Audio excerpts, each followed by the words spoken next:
and Uba, I assume you're in favor? Yeah. Okay, great. That motion is passed.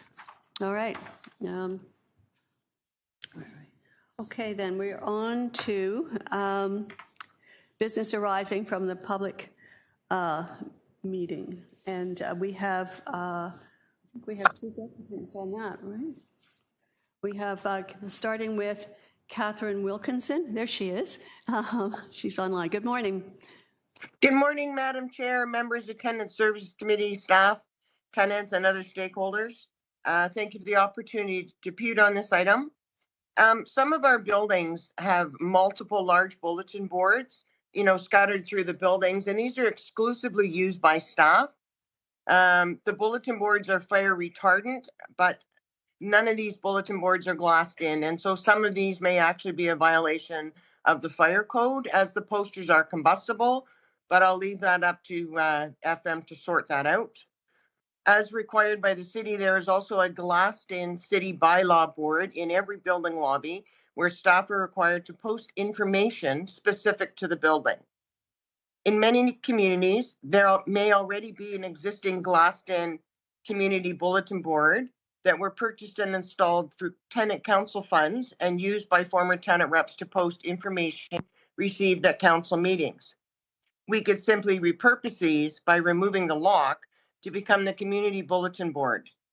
They are usually placed in a central location on the main floor, and as they are already on CCTV camera, eliminating the need to be locked. Exceptions may need to be made in specific communities, but locking them should not be a one-size-fits-all requirement. There is currently no communications procedure for buildings, and that has been problematic for tenants.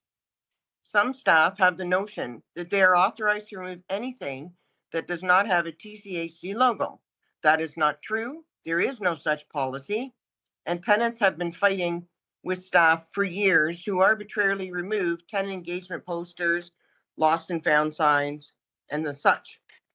This is just mean-spirited and uncalled for.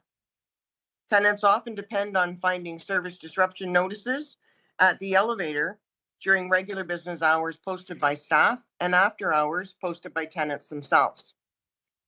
Other items posted by the elevator may include upcoming tenant engagement meetings and events, as well as lost and found items, keys, jewelry.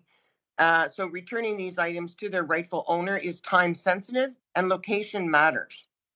I'm sure you will hear some of this as you move forward with your tenant consultations. These are important considerations as you ponder where to put these bulletin boards in communities. New and existing bulletin boards must be installed at an appropriate height to allow tenants with disabilities to read the materials like everybody else.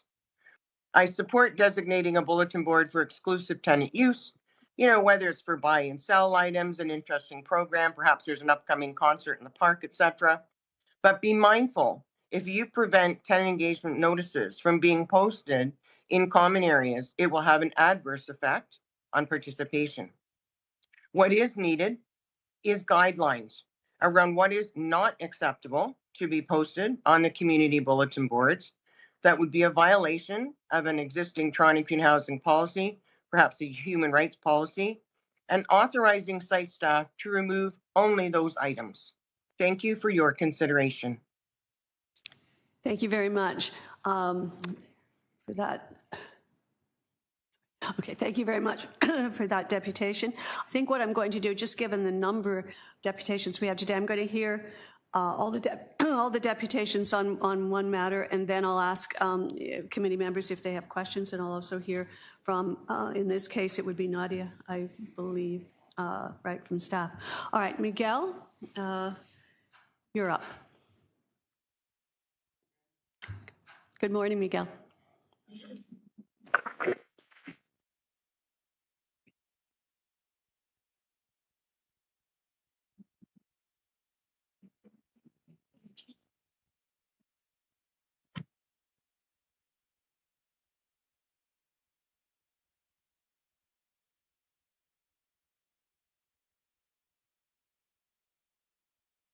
Go ahead.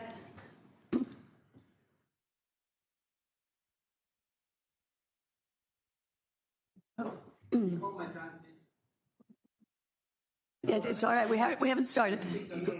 Okay. All right. Oh, that was missing. Thank you. Thanks so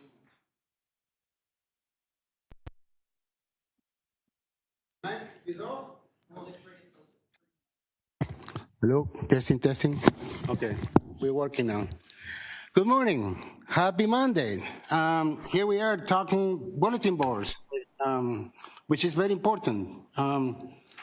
Since the year 2011, when I became a tenant leader, I have been allowed to use the bulletin board at 220 Oak Street, or commonly known as Gerard and River.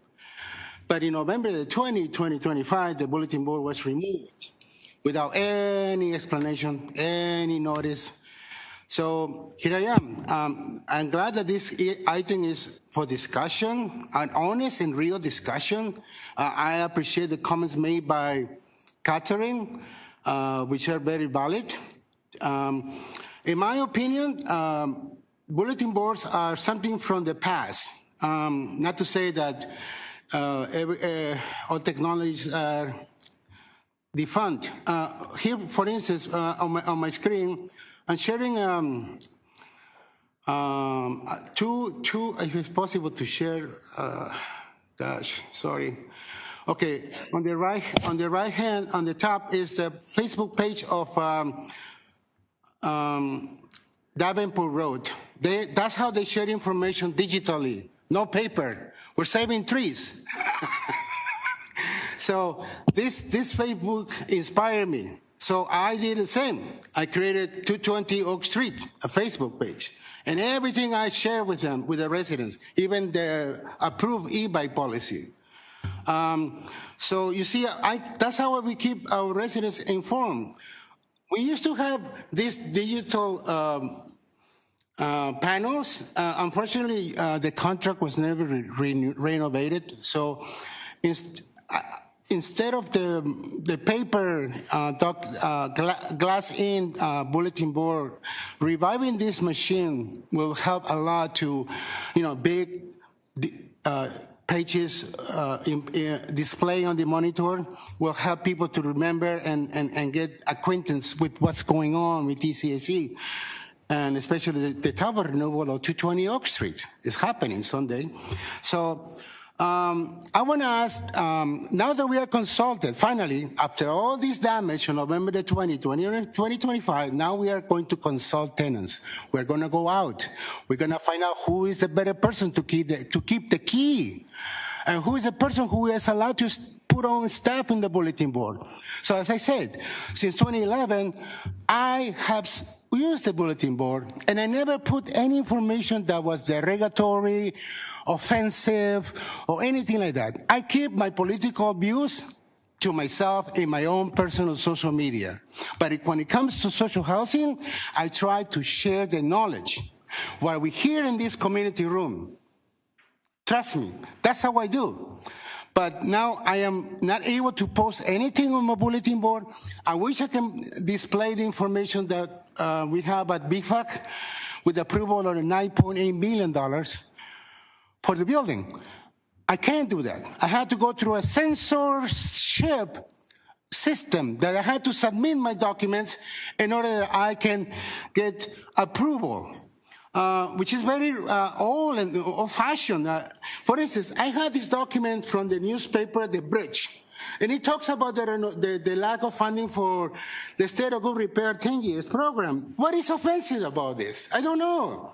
Maybe the picture of Walid in the picture? I don't know. Thank you, guys. Thank you very much, Miguel. All right. Are there any... I think what I'm going to do is I'm going to hear from Nadia first, and then I'm going to ask if there are any questions. I think that might be more useful. Nadia. So through the chair, I'm happy to hear from both deputants. I think there was some really good suggestions from both Ms. Wilkinson as well as Mr. Miguel. Sorry, I apologize. But we're certainly committed to working with tenants to get input on how to address this issue. It may seem relatively straightforward, but it's quite complicated as it rolls out in the regions and in our buildings. We often have vandalism of bulletin boards as well as digital bulletin boards. We also have individuals that remove each other's posters and complexity around there. And so I think we're really committed to establishing clear guidelines and consistency across all of the regions so that it's very clear to tenants. So that's the work that we'll be embarking on. And I think part of that process, we could certainly look at digital bulletin boards and how we address that. Thank you. All right. Any questions from members of the committee? Dan, go ahead. What's the policy, if any, on posting stuff up in the laundry rooms of our building? I don't believe we have a formal policy on that. I'll ask my colleague, Pablo Vivanco, to speak to if he knows anything specific, but I don't believe we have a formal policy on that. Good morning through the chair. We do not, as of yet, have a policy, but we are in development of a standard operating procedure, which will be going out for consultations, including being scheduled to go to the Tenant Advisory Committee in June. Okay. Any other questions? No? Other than the fact I like the idea of digital boards and Catherine's idea around paying attention to accessibility issues. Okay. All right. Hearing nothing further then, could I have a motion to receive, I guess, this action item update? Is that the way to put it? Okay. Debbie, you're going to move it? Sorry, Mary, not Sorry. mine on this. The consultation, sorry. So through the chair, we'll be conducting consultations in Q2 of this year, leading into Q3, and so I think we'll be able to bring something back to this committee before the end of the year. Okay. Actually, I'd forgotten I had that question too. So can we be any more specific than end of the year? Could it be Q3, Q4? Yeah. Through the chair, I've been advised we're aiming to bring something back for Q3 of this year. Q3, you say? Okay. Good. Okay, I'll move. Okay, thank you. All right, then I've got a first, I think, Dan, did you move or am I wrong? Was it? You moved and seconder? Dan, okay. All in favor? Okay. Marcel and Uba? I can't see you, so. Yeah. Yes? All right. Yeah.